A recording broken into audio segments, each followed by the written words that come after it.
All right, Saagar, what are you looking at? Well, to preface this, I know there are more important things going on in the world. And to be honest, I wish the Congress had done something more useful, like banning a stock trading ban, passing a nuclear energy new deal, doing something to alleviate gas prices, anything else. But they didn't do that. So instead, through an act of legislative trickery, the Congress has done something colossally stupid, bending to a very vocal but wrong majority of the American people. So you see, while nobody was looking, the Senate, by something called unanimous consent, passed where nobody objects, passing the Sunshine Protection Act. It was introduced by Senator Marco Rubio and Senator Sheldon Whitehouse. The bill would end the current practice of clocks going back 1 hour to standard time every November, and instead make our current time regimen permanent. The ostensible support of this is that Americans are tired of turning their clock back in the winter. Now, I guess if it's 1955, I would have more sympathy for that argument. But if people are being honest, most people don't change their clocks. You just look at your phone and that does it automatically. The actual impetus behind this bill is that Florida Senator Marco Rubio wants to extend sunshine in the state of Florida in the winter months, not because of any rigged depression data that they claim, but because it would be better for Florida's tourism industry and thus the tax base of the entire state. I get that. I can empathize with it. The man is doing what he needs to be done for his people. But what about the rest of us? The good news is I already know the answer to that question. We have run this experiment before. Truly consider the consequences of permanent daylight savings time. If DST is made permanent, sunrise in December over Manhattan would be after 8 a.m. In Michigan, it would be in some places after 9 a.m. That means that a massive portion of morning commute and, more importantly, school commute hours would occur in pitch black, okay? Let's take a look at this. In the 1970s, a similar hasty move was made. Congress haphazardly made daylight savings time permanent. And guess what happened? Everybody hated it.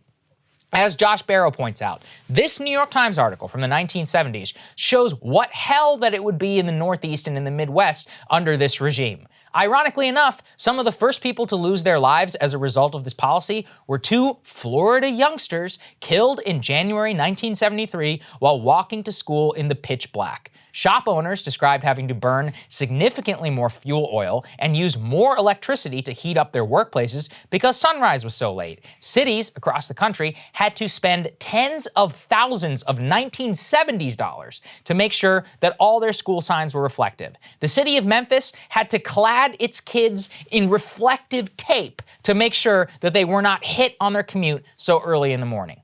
So why not just move the schools later, right? That's what everybody says. Well, they made that same argument in the 1970s, and the response was people have jobs and it's not like start times for work vary across seasons and it would be hard on parents. Maybe if you're a white-collar worker, but not for working-class folks, especially on shift work. Within 9 months of doing this idiotic policy before, Congress repealed the decision because people hated it so much. The regime of darkness in the morning was dangerous for kids. It made people depressed to spend such long morning hours in the dark, and governors of the Northeast and Midwest states were the very first to beg for it to be over. Now, I know Russia is verboten these days, but they tried this too in 2012. Initial polling showed that it would be a success to adopt permanent summertime. And even in an autocratic country like Russia, Putin had to reverse course, saying that he heard the concerns of those in Siberia and in northern Russia and that they would bring back standard time. Everybody says that they would like it, but that's just because the grass is always greener on the other side. Advocates for this policy have invented all sorts of fake arguments. Oh, but did you know it causes health benefits because people have a spike in heart attacks when the clocks jump forward? Well, yeah, that's technically true, but as sleep scientist Matthew Walker has said, when clocks gain an hour, there's also a drop in heart attacks, which is basically commiserate. So in other words, it's a wash. The real problem is you people need to get more sleep, which is another common argument in favor of permanent daylight savings time. Oh, but the clock's jumping around disrupts my sleep. Yes, that is true very much in the short term. But okay, for a day or two, right? But as legendary Stanford neuroscientist Andrew Huberman has laid out in his podcast, backed up by expertise from the National Institute of Health, viewing early sunlight uninterrupted is vital to setting your circadian clock and helping you get better and healthier sleep at night.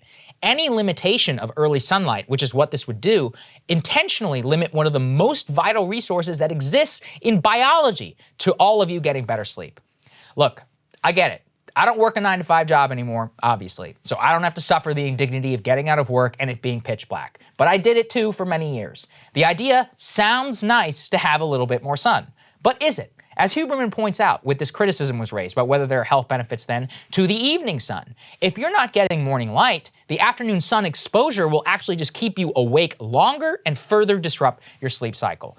The truth is simple. Additional daylight in the morning during winter is better for you from a health perspective. It keeps children safe on their commutes to school. It naturally syncs people's wake-up times to the sunrise. And look, does a 4:30 sunset in the winter suck? Yeah, it sucks. Don't get me wrong. It's one of the things I hate most about living on the East Coast. It's cold, it's dark, you gotta drive or walk home, you gotta walk your dog with 9 layers of clothes on, you mutter hello to your neighbors and you're all clad in beanies and you can barely recognize each other. It's cold as black outside.